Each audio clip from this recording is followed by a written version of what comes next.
안녕하세요. 저는 해외에서 생활하고 있는 30대 후반의 여성입니다.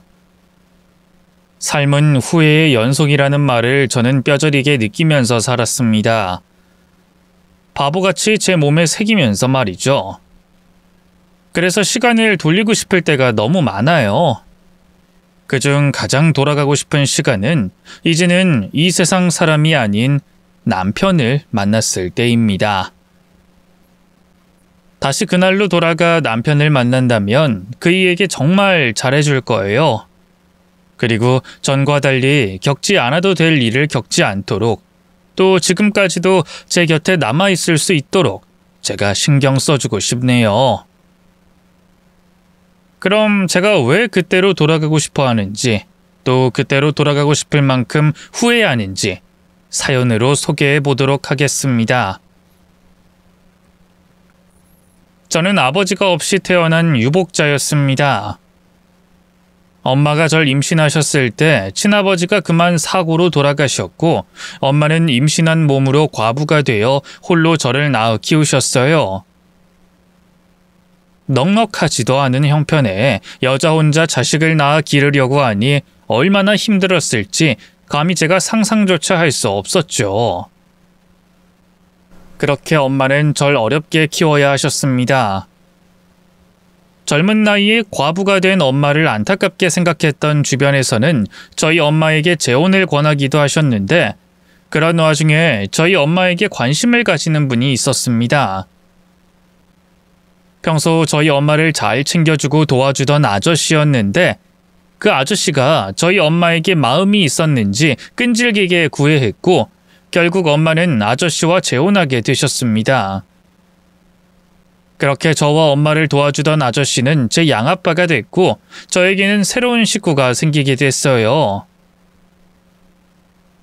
양아빠에게는 저보다 나이 많은 아들이 있었는데, 엄마가 재혼하시면서 제겐 오빠도 생기게 됐죠. 태어나서부터 엄마와 단둘이 살았던 저는 새로 생긴 아빠와 오빠가 반갑기만 했습니다. 혼자 저를 키우느라 고생 많던 엄마도 더 이상 고생이 없을 거고, 저희 네 식구는 행복하고 단란한 가정이 될 거라고 생각했죠. 그렇게 행복한 꿈에 부풀어 있던 저였는데, 막상 그 후의 상황은 제가 기대하던 것과 많이 달랐어요. 결혼 전만 해도 저희 엄마에게 다 해줄 것처럼 다정하고 친절하던 양아빠가 엄마와 저에게 가정폭력을 휘두르기 시작했던 겁니다.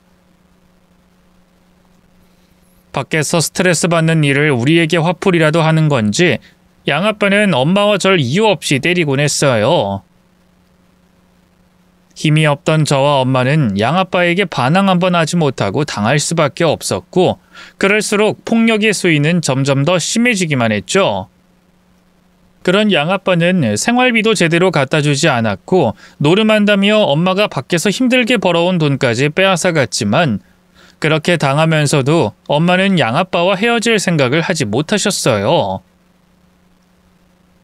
물론 엄마도 끔찍한 결혼 생활에 벗어나고 싶어 하셨지만, 엄마 입에서 이혼 얘기가 나올 때마다 난리를 치는 양아빠 때문에 그럴 수가 없었습니다. 양아빠는 엄마 입에서 헤어지겠다는 비슷한 말만 해도 살림을 깨부수고 폭력을 휘둘렀고, 그런 양아빠가 흥분해서 어떤 짓을 벌일지 몰라 무서웠던 엄마는 어쩔 수 없이 두려움에 떨며 결혼 생활을 이어나가야 했죠. 그렇게 참고 살기만 하던 엄마는 오랜 마음고생 때문인지 속에 병을 얻어 제가 성인이 되기도 전에 그만 세상을 떠나버리고 마셨습니다. 그렇게 의지하던 엄마마저 떠나버리며 그 후로 저는 엄마 대신 양아빠의 폭력을 홀로 버텨야만 했어요. 하나 있는 오빠는 절 걱정하거나 보호해주지 않았죠. 오빠는 양아빠의 가정폭력에 적응할 대로 적응했었고, 이미 삐뚤어진 동네 양아치들과 어울리며 점점 폭력적인 양아빠의 모습을 닮아가고 있었습니다. 그런 이유로 저는 누구 하나 의지할 사람 없이 홀로 힘겨운 학창시절을 보낼 수밖에 없었어요.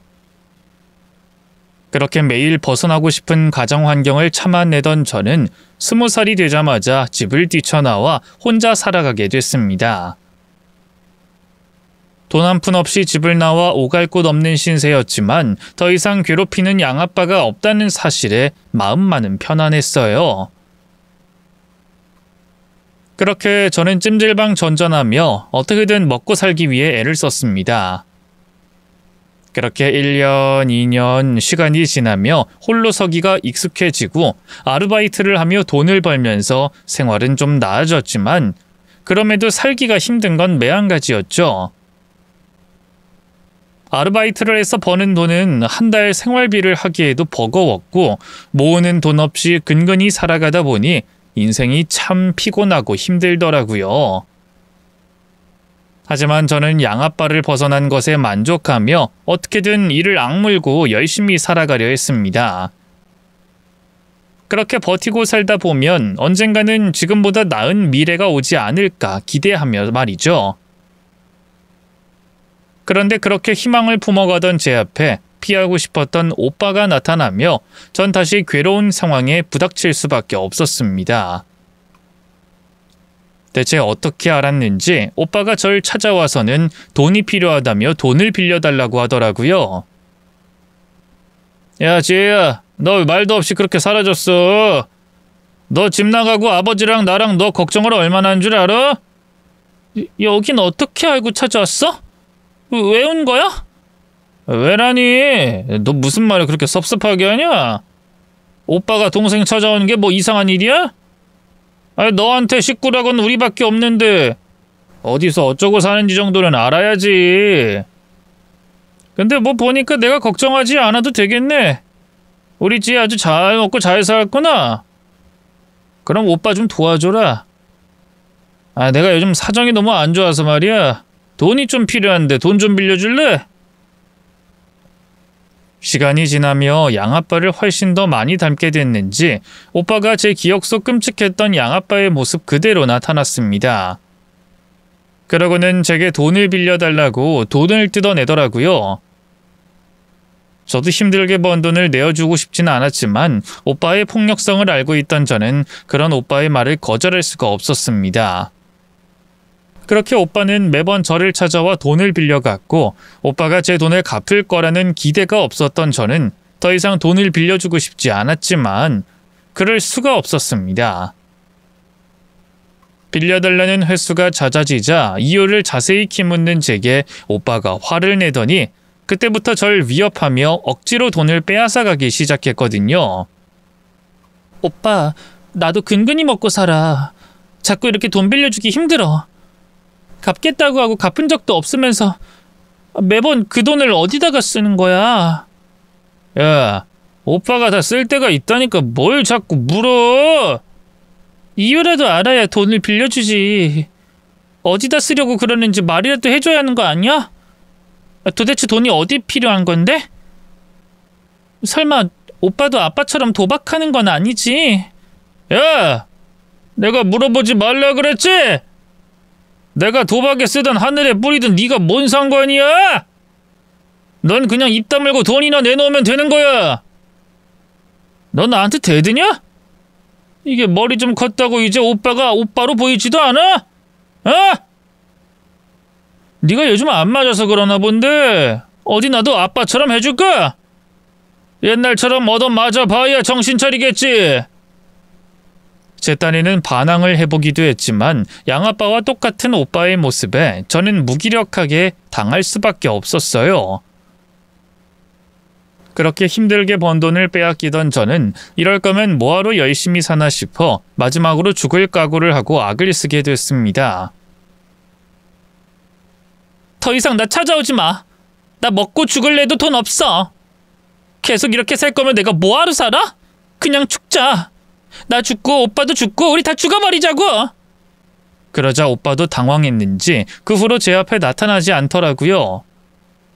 그렇게 오빠가 떠난 뒤에야 저는 다시 온전한 제 삶을 살아갈 수 있었죠. 드디어 가족에게서 벗어났다고 생각하며 여유를 갖던 중 저는 제 남편을 만나게 됐습니다. 제가 일하던 가게에 손님으로 찾아오던 남편이 어느 날 제게 조심스럽게 호감을 표현하더라고요. 저는 수많은 손님들 중 하나였던 남편을 전혀 몰라봤지만 알고 보니 남편은 1년 넘게 가게를 다니며 절 유심히 지켜봤다고 했습니다. 저 원래 아무한테나 연락처 물어보는 사람 아니에요. 그래서 1년이나 기다렸습니다. 근데 1년 동안 지켜보면서도 지혜씨가 좋더라고요. 저 정말 진심입니다. 이런 저한테 기회 한 번만 주시면 안 되겠습니까? 전 그런 관심이 고마우면서도 부담스러웠습니다. 그때까지 저는 혼자 먹고 살기 급급해 연애나 결혼 같은 건 생각해 본 적도 없었거든요. 불우한 제 가정 환경들로 인해 제가 누군가와 사랑할 수 있는 상황이 아니라고 생각했어요. 그래서 남편의 마음을 거절했지만 남편은 제게 진심이었는지 쉽게 포기하지 않았습니다. 제가 자기 마음을 받아줄 때까지 기다리겠다며 조심스럽고 지속적으로 호감을 표현하더라고요. 그런 남편의 진심 어린 마음에 흔들린 저는 결국 못 이기는 척 남편의 마음을 받아들이게 됐고 그렇게 저희는 행복한 연애를 하게 됐습니다. 그렇게 남편과 연애하다 예상보다 일찍 시어머니까지 만나게 됐고 절 예뻐해 주시며 너무나 잘해 주시는 시어머니 덕분에 더 행복한 연애를 했어요. 그 행복에 남편과 결혼해서 사는 미래도 상상하게 됐죠. 그러나 그렇게 행복한 순간에 이번에도 가족이 제 발목을 잡았습니다. 제가 잘 살아보려고 할 때마다 나를 찾아와 괴롭혔던 양아빠와 오빠 생각에 제가 현실을 깨닫게 된 거죠. 이제까지는 제게 크게 뜯어먹을 게 없어 쉽게 포기했겠지만 제가 결혼해서 가정을 꾸린다는 소식을 알면 양아빠와 오빠가 가만히 있지 않을 거라는 걸 제가 누구보다 잘 알았어요. 나 하나 행복해지자고 남편까지 불행에 빠뜨릴 수 없었다고 생각한 저는 남편을 위해 그만 관계를 정리해야겠다고 생각했습니다. 그래서 저는 내가 얼마나 초라하고 비참한 사람인지, 나와 같이 있으면 당신이 얼마나 힘들어질지 남편에게 솔직하게 얘기했어요. 그런 얘기를 하면 남편이 절 쉽게 떠날 거라고 생각했거든요. 아무리 상대를 사랑한다고 해도 그런 불운까지 감내할 사람은 많지 않을 거라고 생각했으니까요. 그런데 제 예상과 달리 남편은 헤어지자고 하는 저를 붙잡으며 도리어 결혼 이야기를 꺼내왔습니다. 나 겨우 그 정도 가벼운 마음으로 그동안 널 만난 거 아니야. 내가 얼마나 신중한 사람인지 그새 까먹었어? 1년을 기다리다 어렵게 고백하고 그 뒤로도 몇 번이나 물 먹어가며 붙잡은 너인데 내가 이제 와서 널 포기할 것 같아? 내 말 못 알아들어? 나랑 있으면 너까지 힘들어질 거라고. 나 평생을 아빠랑 오빠한테서 도망쳤고 그래도 날 쫓아오는 두 사람에게 겨우겨우 버티는 사람이야. 그리고 아직도 그 삶은 진행 중이고 그 사람들이 언제 다시 찾아올지도 모르고 널 얼마나 힘들게 할지 모르는데 왜 사서 고생을 하려고 그래? 나도 양심이 있지. 너까지 나처럼 괴롭게 만들고 싶진 않아. 네가 왜 헤어지자고 하는지 다 알지만 나 그렇게 겁쟁이 아니야. 내가 앞으로 평생 네 곁에서 든든한 네 편 해줄게. 내가 널 지켜줄게. 그러니까 나랑 결혼해줘. 내 사정을 다 듣고도 남편은 제 옆에 있겠다며 절 지켜주겠다고 했습니다. 그 말에 감동한 저는 결국 남편의 말에 설득될 수밖에 없었어요.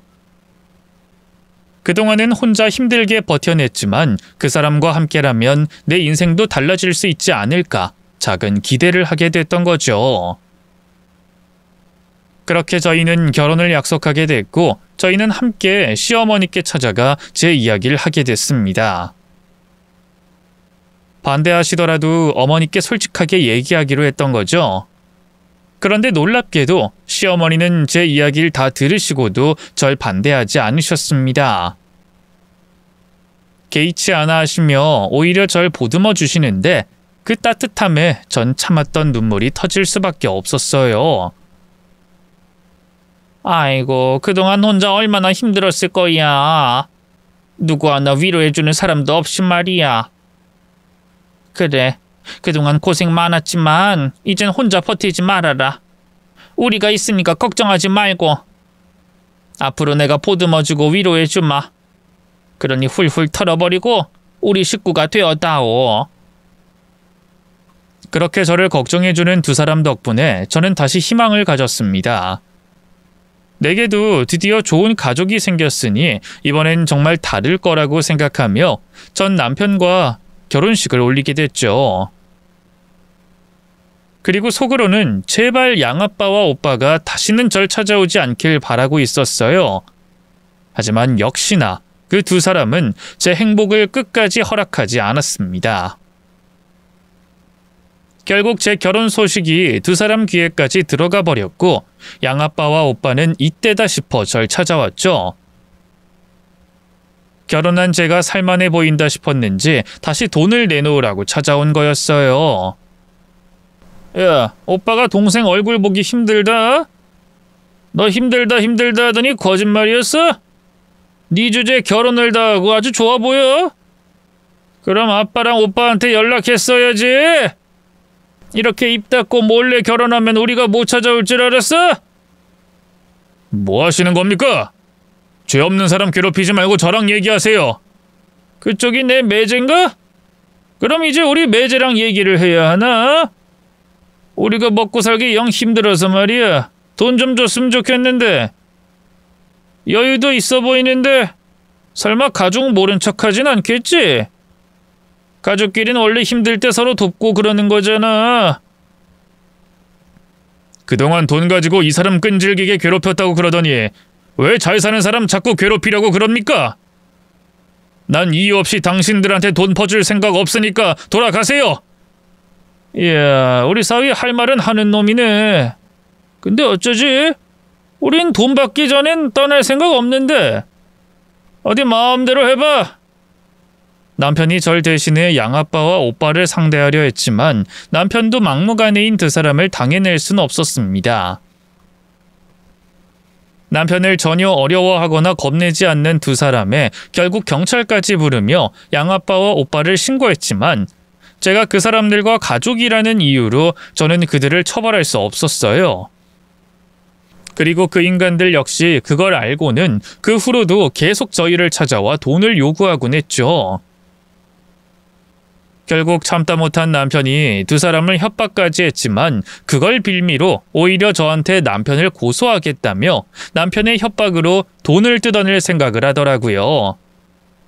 결국 남편이 더 신경 쓰게 할 수 없었던 제가 두 사람의 요구대로 돈을 내놨고 그 후로 그 둘은 계속 돈을 요구해왔습니다. 그럴수록 저는 점점 남편 볼 낯이 없었고 미안해졌고 정말 죽고 싶은 심정이었어요. 여보, 너무 미안해. 나 때문에 결국 당신까지 이런 꼴까지 당하게 하고. 내가 정말 당신 볼 낯이 없어. 아니야. 몰랐던 것도 아니고 내가 같이 견디겠다고 한 거잖아. 당신이야말로 나한테 미안해하지 마. 난 정말 괜찮아. 그깟 돈이야 줘버리고 말면 그만이지만 난 당신이 힘들어하는 게 더 싫어. 난 당신이 더 중요해. 화가 날 상황에서도 끝까지 절 위로해주는 남편이 전 고맙기만 했죠. 그런데 남편도 언제까지 절 위로해줄 수는 없었나 봅니다. 마치 도돌이표처럼 매번 또 자주 시작되는 양아빠와 오빠의 시달림에 더는 못 견디겠는지 남편이 제게 짜증을 내는 횟수가 많아지기 시작했어요. 뭐야? 저 인간들 또 찾아온 거야? 여보, 도대체 몇 번이나 더 저 사람들을 봐야 끝나는 거야? 당신 어떻게 못해? 당신 그렇다고 해도 나까지 계속 저 인간들 얼굴을 봐야겠어?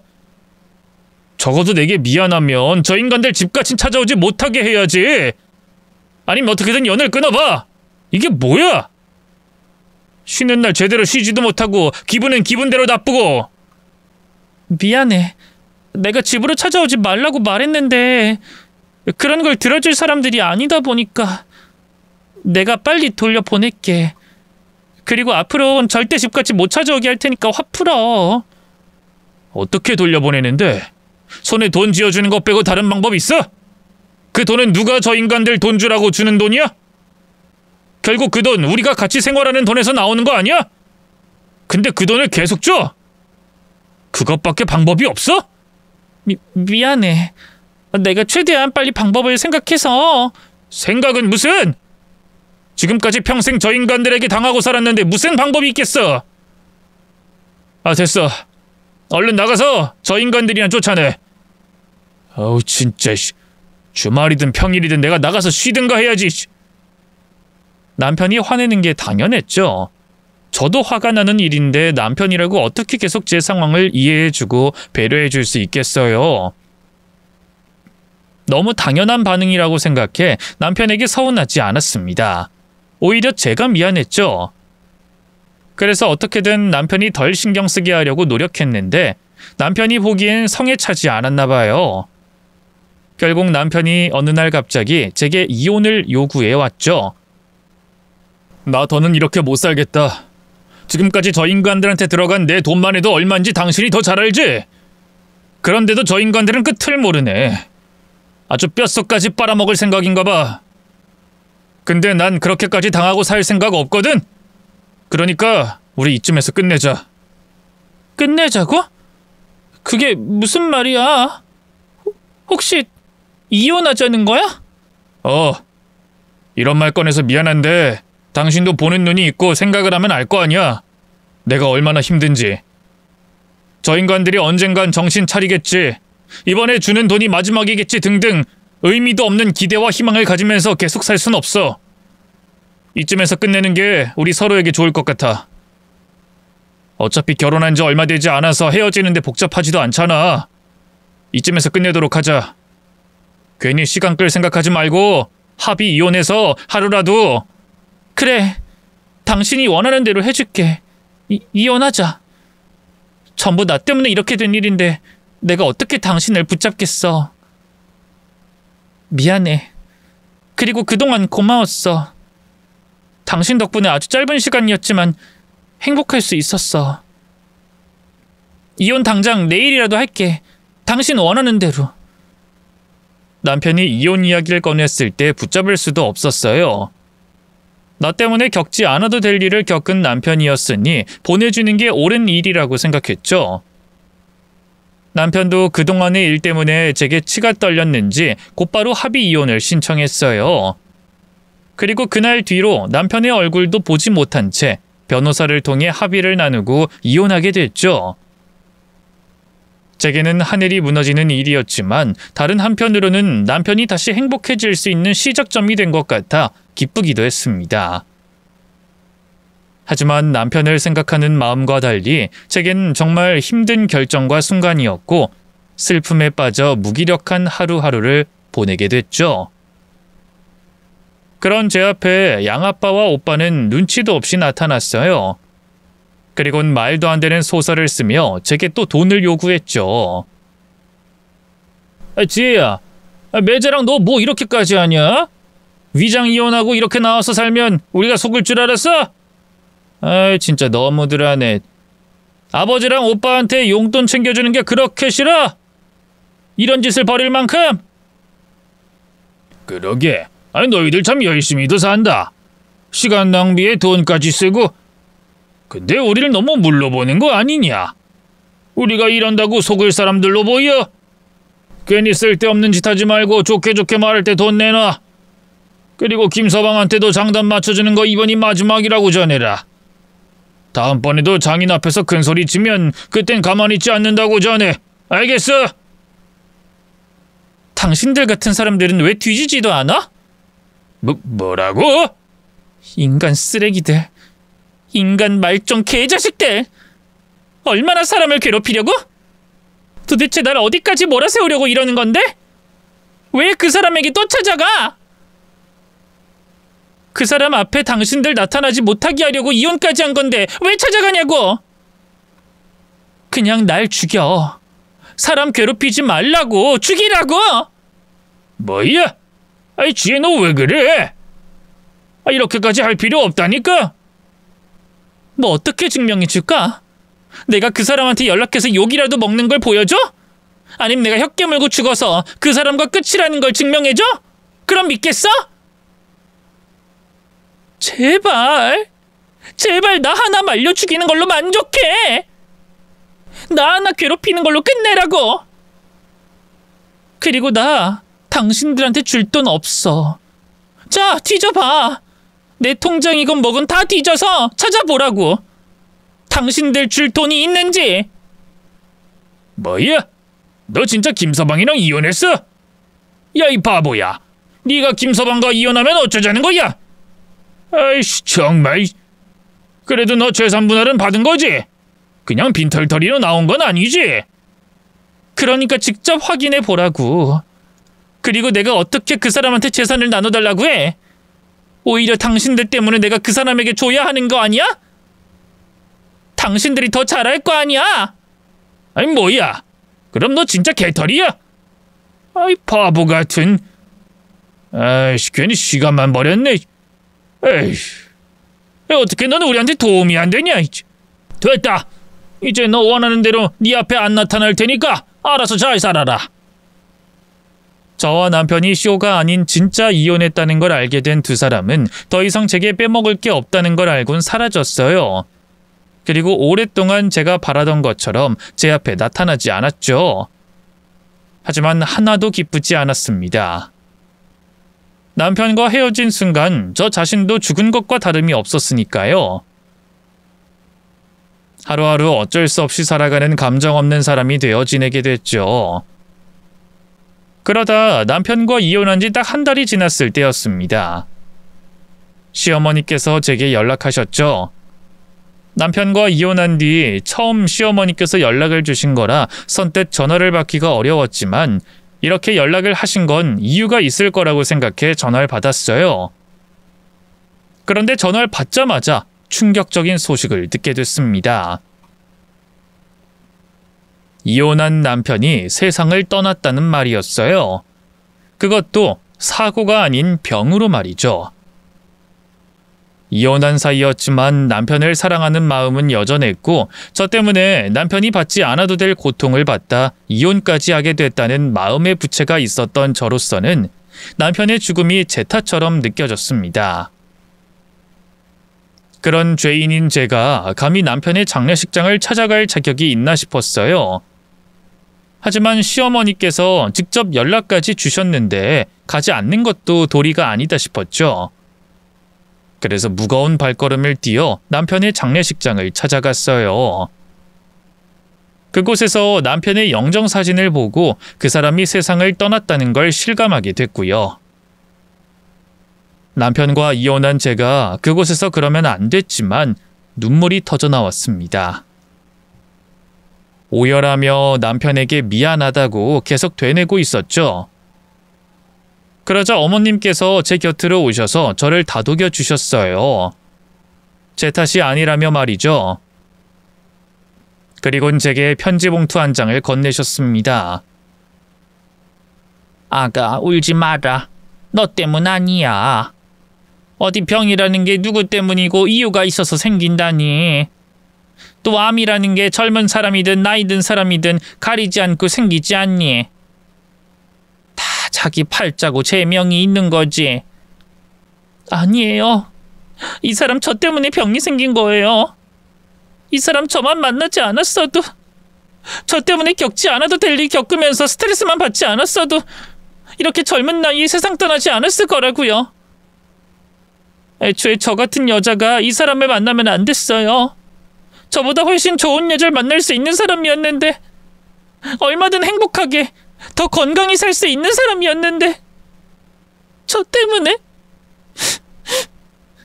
나도 내 남편 먼저 떠나보냈을 때 너처럼 내 탓이라고 생각했었다. 그런데 이놈까지 지 아비 죽은 나이와 비슷할 때 같은 암으로 먼저 간 걸 보니까 이 집안 남자들 팔자겠거니 유전이겠거니 싶더라. 그리고 암이 생겨도 너와 일이 있기 전에 생겼을 거야. 그러니 네 탓이 아니고 너무 널 자책하지 마라. 그렇지만 건강하던 사람이, 아니 네 탓 아니래도 저놈도 네 얼굴 봤으니 이제 마음 편히 떠날 수 있을 거다. 여기까지 오는 게 쉽지 않았을 텐데 와줘서 고맙다. 이제 그만 들어가 봐도 돼. 네? 아니에요. 제가 이 사람 장례 마칠 때까지 있을게요. 빈소에는 못 있겠지만 일이라도 거둘게요. 아니다. 지금도 다른 사람들 시선 때문에 눈치 보일 텐데 그럴 필요가 뭐가 있겠니? 그리고 도와줄 사람은 이미 충분히 있어. 여기서 저놈 보고 힘들어하지 말고 돌아가서 마음 잘 추스르고 장례 마친 뒤에 얼굴이나 보도록 하자. 아, 그리고 이거. 아가. 이거 현승이가 너한테 꼭 전해달라더라. 네? 이게 뭐예요? 편지던데. 집에 가서 읽어봐라. 현승이가 너한테 마지막으로 남긴 말 같으니. 맘 같아서는 남편의 장례식을 끝까지 지키고 싶었지만 어머님의 입장도 생각해야 했기에 발걸음을 돌려야 했습니다. 그땐 어머님께서 다른 사람들의 눈을 의식해 이혼한 며느리였던 저를 남편의 장례식장에서 돌려보내신 거라고 생각했거든요. 그렇다고 어머님께 서운했던 건 아니었어요. 그게 당연한 거고 제가 무리한 욕심을 부린 거라고 생각했죠. 그래서 장례식장을 지키겠다고 고집부리지 않았던 거였어요. 근데 돌아서려는 제게 어머님께서 편지 봉투 한 장을 건네셨습니다. 남편이 제게 남긴 편지라고 말씀하시며 집으로 돌아가 읽어보라고 말씀하셨죠. 편지를 건네받고 집으로 돌아가는 내내 마음이 무거웠습니다. 집에 돌아와서도 남편이 제게 남겼다는 편지를 읽어볼 용기가 나지 않았죠. 혹시 남편이 절 향해 원망하는 내용이 적혀 있으면 어쩌나 싶어서 겁이 났어요. 어머님께 받아온 편지 봉투를 식탁 위에 두고 하루 종일 쳐다만 보고 있었죠. 그러다 남편의 원망이든 질책이든 제게 마지막으로 남긴 말을 확인해 봐야겠다고 생각이 들었어요. 떨리는 손으로 편지 봉투를 열어 그 안에 있는 종이를 꺼내봤죠. 그리고 편지 봉투 안에서 있던 편지를 읽어보며 지난날 몰랐던 기막힌 진실에 오열하게 됐습니다. 오로지 절 위에 있던 남편의 마음을 알게 됐죠.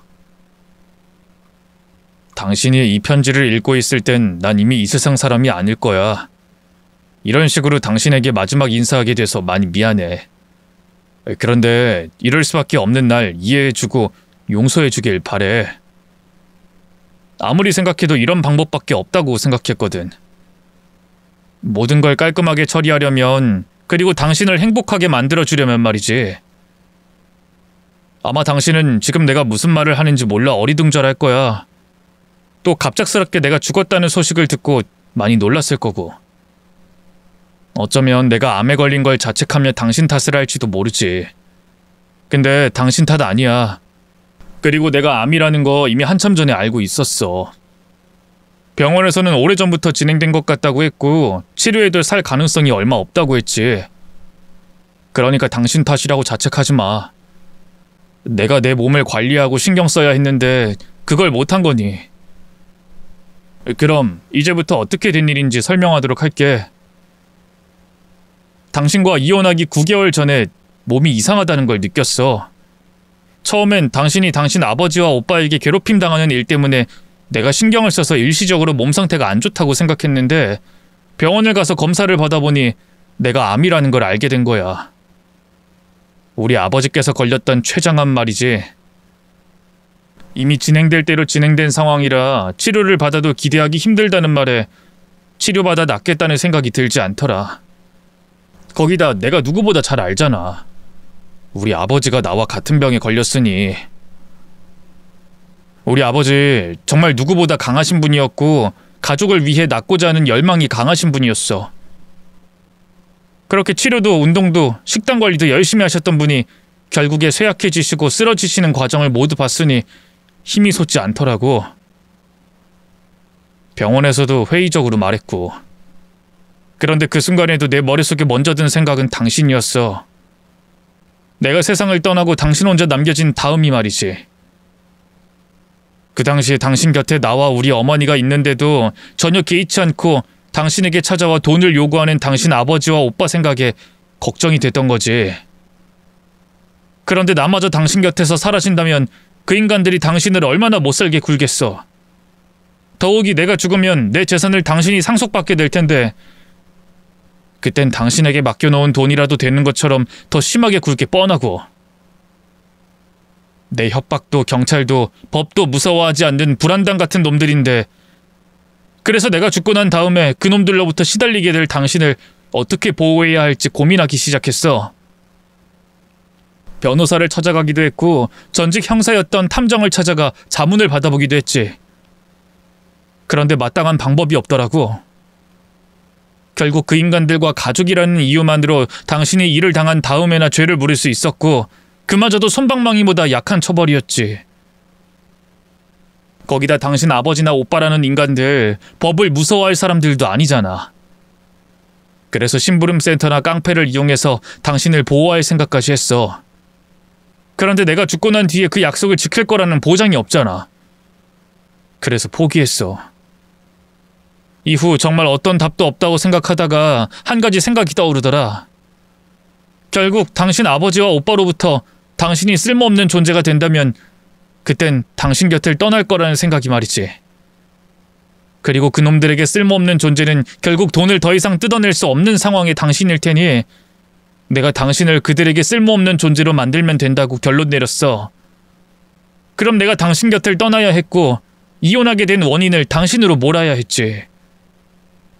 그래서 내가 어느 날 갑자기 당신을 대하던 태도가 변했던 거야. 당신을 맘 아프게 하면서까지.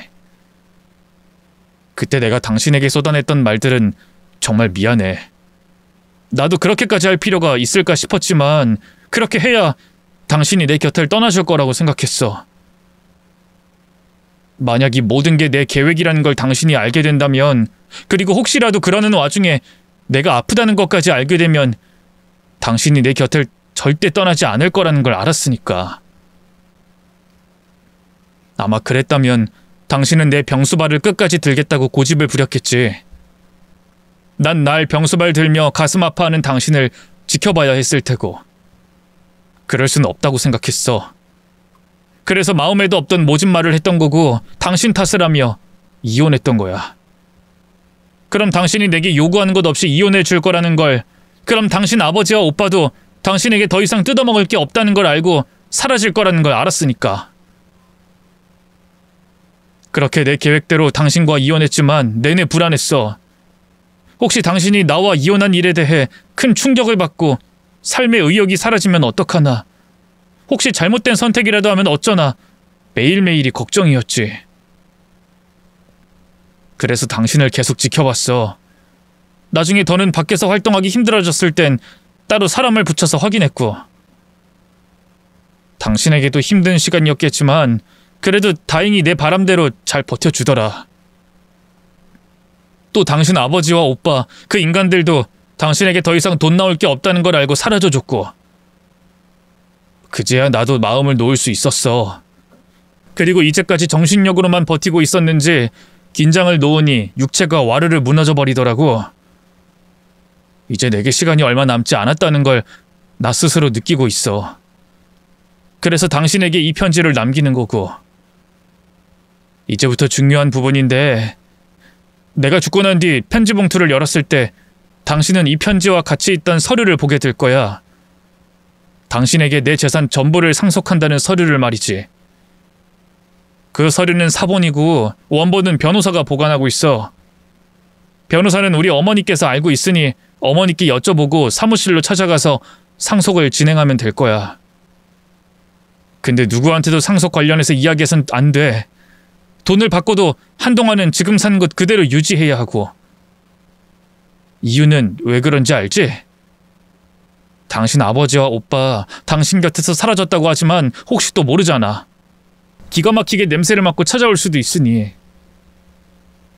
혹 고민이나 상의해야 한다면 변호사나 아님 이 사실을 전부 알고 동의한 우리 어머니와 나눠. 그리고 그 돈으로 당신이 할 수 있는 최대한으로 행복해져. 뭘 어떻게 써도 좋아. 정말 좋은 사람을 만나 행복해지는 데 써도 좋고, 이 세상 사람들이 다 쓸모없다고 생각하는 곳에 써도 좋아. 다른 사람 신경 쓰지 말고 오로지 당신을 위해서 사용하고 당신 아버지 오빠에게 최대한 멀리 떨어져서 마음 편히 살았으면 좋겠어. 내가 바라는 건 그것뿐이니. 당신 내게 많이 미안해하고 있을 텐데 미안해하지 마. 난 내가 당신이 행복할 수 있는 발판과 상황을 만들어 놓고 떠날 수 있어서 너무 만족하고 행복해하고 있으니까. 우리가 이혼하는 과정에서 내 입에서 나왔던 말들로 많이 아파하고 힘들었을 텐데 전부 진심 아니었어. 또 당신은 사랑받을 수 없는 존재라는 말 사실이 아니라는 건 알지? 혹 모든 사람이 그렇게 생각한다고 해도 난 영원히 당신을 사랑할 거야. 당신을 사랑하고 응원하는 존재가 나 한 명은 영원히 있을 거라는 걸 꼭 알아주고 그런 나를 위해서 행복하게 살아줘. 꼭 행복해야 해. 당신을 사랑한 한 남자의 마지막 바람이니. 남편이 제 탓을 했다고 제게 모진 말을 했다고 해서 단 한 번도 남편을 미워하거나 너무하다고 생각해 본 적 없었습니다. 전부 저 같은 여자가 남편 인생에 나타난 걸 제 잘못이라고 생각했죠. 그랬기에 미안하다는 남편의 말에 제가 미안했습니다. 이렇게도 착한 남편이 마음에도 없는 말을 하게 만든 게 저 때문이었으니까요. 또 가장 아프고 힘들었을 시기 제가 남편 곁에 있어주지 못해서 미안했어요. 분명 내가 많이 보고 싶었을 텐데, 많이 아프고 무서웠을 텐데 그 사람 곁에서 힘이 되어주지 못해 남편에게 미안하고 제가 원망스러웠죠. 가장 원통했던 건 이 편지를 읽고 남편에게 고맙다, 미안하다, 그 어떤 말도 전할 수 없다는 일이었습니다. 저는 무릎을 꿇고 손을 빌면서 어딘가에서 절 보고 있을 남편에게 오열하며 미안하다는 말을 중얼거렸어요. 마치 미친 사람처럼 말이죠. 그런 식으로라도 남편에게 제 마음을 전하고 싶었습니다. 아니, 닿고 싶었어요. 그렇게 한참 동안 힘든지도 모르고 남편에게 빌었던 저는 거의 탈진한 채로 바닥에 누워 남편이 저에게 남긴 편지를 읽고 또 읽었어요. 남편은 제가 행복하게 사는 게 마지막 바람이라고 했지만 도저히 살아갈 힘이 생기지 않았습니다. 오히려 저 때문에 남편과 어머님 모두 불행해진 것 같아 삶을 포기하고 싶었죠. 그때 엊그제처럼 어머님께 전화가 걸려왔어요. 하지만 전과 달리 어머님께서는 제가 편지를 읽었겠다고 생각하셨는지 시치미를 떼지 않으시고 제 걱정부터 해주셨죠. 지금쯤이면 현승이 편지를 읽었을 텐데 아무 연락이 없길래 걱정돼서 전화했다. 너 많이 힘드니? 어머님, 다 알고 계셨어요? 그래, 다 알고 있었다. 현승이가 암 진단받고 얼마 안 돼서 날 찾아와서 다 얘기해줬어. 널 위한 계획이 있다는 것까지. 그럼 제게 귀뜸이라도 해주시지 그러셨어요. 그럼 제가 그 사람 곁을 떠나지 않았을 텐데. 그럼 그 사람 눈 감기 전까지 덜 무서워했을 텐데. 어머님께서도 마음고생 덜 하셨을 텐데. 저 많이 원망스러우시죠? 저 욕하세요. 아들 잡아먹은 년이라고. 저 때문에 그 이가 병에 걸려 힘들어하다 세상 떠났다고 욕하세요. 모두 다 저 때문이에요. 저 때문에 그 이도 어머님도. 전에도 말했지만 그게 왜 네 탓이겠니? 그리고 누굴 원망해서 뭘 하고. 자기가 암이라고 하는데, 시한부라고 하는데, 네 걱정에 너 살릴 생각 먼저 하는 현승일 보면서 난 그때 마음 정리 다 했다. 그리고 아들을 잃었는데 딸까지 잃을 순 없지 않니? 넌 내 딸이나 마찬가지인데. 내 아들이 죽어가면서 바라던 일이고 내 딸이 행복해질 수 있는 일이니 슬퍼하지도 누굴 원망하지도 않기로 했어. 그러니 너도 그만 자책해라. 편지에도 적혀 있을 거 아니니? 현승이가 너 보고 자책하지 말라고, 슬퍼하지 말라고 말이야. 지금 이 순간 네가 해야 하는 건 현승이 바람대로 네가 행복해지는 것뿐이야. 그러려면 하루라도 빨리 상속 관련해서 정리를 해야 하겠고, 날 만나서 얘기도 나누고 싶겠고 현승이 마지막 가는 길 보고 싶겠지만 지금은 참기로 하자. 당분간은 혹시 모를 네 가족들의 눈을 피해서 이렇게 전화통화로 상의하고 얘기 나누도록 해. 그리고 내가 명함 하나 사진 찍어서 보내마. 그 명함이 현승이 유언장 보관하고 있는 변호사 명함이니 마음 정리되면 찾아가서 얘기 나누면 될 거다. 현승이 그놈이 준비를 다 해놔서 어려운 건 없을 거야. 어머님 죄송해요. 정말 죄송해요. 죄송하다는 말도 하지 마라. 그렇게 미안하면 꼭 행복해져. 우리 현승이 못 가지. 그리고 나중에 내게 행복한 얼굴 한번 보여주면 된단다. 난 그걸로 됐으니. 더 이상 우리 현승이에게도 내게도 미안해하지 마. 그러면 조만간 또 연락하기로 하자. 마음 잘 추스르고 힘내야 한다. 힘이 안 나더라도 우리 현승이 생각해주면서 힘내려고 노력해야 해. 알겠지? 어머님의 말씀까지 듣고 나니 멍하니 남편의 편지만 읽고 있을 수는 없었습니다. 뭐라도 해야 했어요. 그렇다고 무작정 변호사 사무실을 찾아가는 건 남편과 시어머니께서 걱정했던 양아빠와 오빠의 시선을 끌 수 있었으니 이목을 끌지 않은 상태에서 행동해야 했습니다. 남편과 시어머니께서 바라던 것처럼 제 행복과 관련된 행동을 말이죠. 저는 남편을 향한 미안함과 슬픔을 누르며 앞으로 어떻게 행복하게 살 것인가에 대해 생각하고 계획을 세웠습니다. 그리고 남편의 재산 상속을 미룰 수 있는 최대 기간인 6개월간 상속을 미뤘어요. 그 사이 영어 공부와 해외 이민, 그리고 나중이라도 내 앞에 나타나 돈을 요구할 수 있는 양아빠와 오빠로부터 내 몸을 지키기 위해 무술을 배웠죠. 6개월이라는 기간이 누군가에게는 짧다면 짧고 길다면 긴 시간이었지만 제게는 정말 짧은 순간이었다고 표현할 만큼 짧았습니다. 그 6개월 동안 하루 24시간이 모자랄 정도로 죽을 힘을 다해 살았거든요. 저를 위했던 남편의 노력이 헛되지 않게 하려고 1분 1초도 헛되게 사용하지 않았어요. 그 결과 이민을 준비하기엔 짧은 기간이었지만 이민을 위한 어느 정도 기반을 마련할 수 있었습니다. 몇 년의 시간이 지난 지금은 바라던 대로 해외에서 자리를 잡고 지내고 있고요. 그 사이 많은 일이 있었습니다만 오늘 이야기와 관련이 되고 여러분께서 가장 궁금해하실 사연을 하나 더 풀어보자면 양아빠와 오빠가 제 상황을 알게 됐어요. 남편이 사망하고 재산을 상속받았다는 걸 말이죠. 사실 그것도 제가 한국을 아주 안 들어갔다면 두 사람과 마주칠 일이 없었을 겁니다. 그런데 저로서는 한국을 주기적으로 찾아가야 하는 중요한 이유가 있었어요. 어머님을 찾아가 뵈어야 했거든요. 제게는 시어머니 이상의 의미를 가지신 분이었습니다. 그리고 남편과 어머님께서 절 위해 희생해 주신 데 대한 은혜를 평생 갚아나가야 하는 분이셨죠. 그래서 명절마다 시간 날 때마다 어머님께 찾아갔는데 어머님 댁 앞에서 절 기다리던 양아빠와 오빠를 마주치게 됐어요. 두 사람은 여전히 변함없는 모습을 보여줬죠. 이봐요 아버지, 제가 올 거라 했죠? 지에 얘가 싸가지가 있다니까요.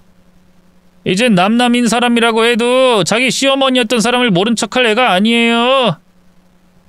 야, 지혜야, 우리 오랜만이다. 근데 어째 너 진짜 가족인 우리한텐 좀 섭섭하게 행동한다. 너 외국 나갔다는 이야기를 다른 사람 입을 통해 들어야 하겠냐? 그리고 죽은 매제덕을 너만 보면 되겠어?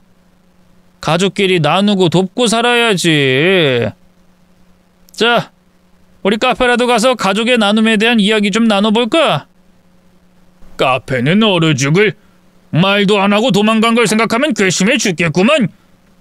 야, 우리가 너 찾아다니느라 얼마나 개고생했는지 알아? 인연이 지만 살겠다고 도망가서는. 우리도 바쁜 사람들이니까 얼른 돈 나누고 헤어지자. 넌 이 남편 놈한테 얼마나 받았어? 설마 그새 다 까먹은 건 아니지? 그러니까 나한테서 돈 받아내겠다고 이렇게 죽치고 있었던 거야? 명절이든 기념일이든 내가 올 거라고 생각한 날마다? 아우, 멍청한 것들. 그럴 시간 있으면 그 시간에 일해서 돈 벌고 있었겠다. 아, 하긴 뭘 바래. 인간 말중에 쓰레기 같은 것들인데. 나 너희 구걸에 줄 돈 없거든? 그러니까 꺼져. 꺼지고 다신 나타나지 마. 안 그랬다간 다음번엔 말로만 안 끝날 테니까. 뭐? 아이고, 우리 딸 못 본 사이 많이 달라졌어. 뭘 잘못 먹었나 봐. 아니면 어렸을 때 맞았던 기억이 없어졌나? 어디 오늘 얘 기억 좀 떠오르게 해줄까? 몸이 기억나도록 해줘. 이게 콱! 야! 너 뭐야? 뭘 어떻게 한 거야? 이건 놔! 당장 손 안 놔! 내가 왜 놔? 네가 풀어봐. 근데 너 잘못 풀다간 손가락이론 손목이건 둘 중 하나 부러진다? 도박하는 놈이 손이 망가져도 되나? 야, 오지, 너 아버지 손 안 놔? 이게 어디서 뭘 좀 배워... 내가 너도 있었다는 걸 깜빡했네. 내가 네 아비라는 새끼 손목 분지르고 너 상대해 줄 테니까 잠깐만 기다리고 있어. 내가 오늘 너희 두 놈 제대로 손봐줄 테니까. 아니, 이게 지 애비한테 못하는... 내 손목! 내 손목! 내가 분지른다고 했지? 이젠 네가 기다릴 차례야. 네 아들놈 똑같이 만들어주고 다시 와줄 테니까. 야, 오지! 잠깐만! 야, 말로 해, 말로! 너 왜 이래? 뭐 어떻게 지냈길래 이렇게 나오는 거야? 너 안 그랬잖아! 그래, 안 이랬지. 그때 너무 바보 같았지. 너무 바보 같아서 내 소중한 사람과 함께할 시간도 내가 못 지켜냈어. 그래서 달라져야 했거든. 같은 후회 반복하지 않게.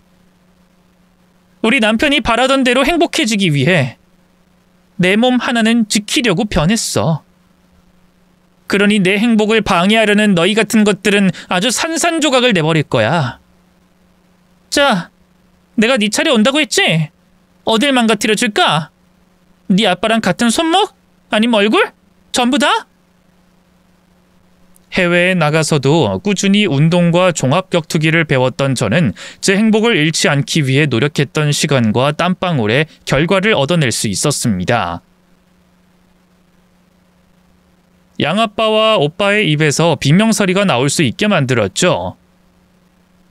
그 비명소리를 듣고 나온 어머님께서 경찰에 연락해 두 사람은 더한 부상을 당하지 않을 수 있었어요. 물론 존속폭행으로 처벌까지 받을 수 있었지만 전 그런 적 없다고 폭행을 부인했습니다. 다행히 저에게 폭행당했다는 양아빠와 오빠의 증언을 증명해줄 CCTV가 없었고 공갈, 협박, 사기 등등 질 나쁜 두 사람의 여러 전과로 인해 무사히 경찰서를 나올 수 있었죠. 그 뒤로 폭행을 당한 데 대한 고소를 하겠다며 양아빠와 오빠에게서 연락이 왔지만 해볼 테면 해보라는 제 반응과 이전 제게 당했던 일에 겁이 났는지 제 앞에는 나타나지 않았어요. 지금까지 말이죠. 그래서 지금은 어머님 댁을 찾아갈 때도 두 사람에 대한 걱정은 하지 않고 있습니다. 앞으로 쭉 그럴 거고요. 남편이 제게 만들어준 행복, 어떻게 해서든 제가 지켜낼 거거든요. 그리고 남편은 바라지 않겠지만 저는 평생 가슴속에 남편을 간직하고 새기며 혼자서 살아갈 겁니다. 그러다 하늘 날아가서 다시 남편을 만나려고요. 그땐 누구의 방해도 없이 아픔도 없이 남편과 못다한 사랑을 오래오래 이어갈 겁니다. 얼른 그날이 왔으면 좋겠네요. 그럼 저는 이만 사연을 끝내고 돌아가 보겠습니다. 사연 끝까지 시청해 주셔서 감사하고요. 읽어주신 성우분께도 감사하단 말씀 올리겠습니다. 안녕히 계세요.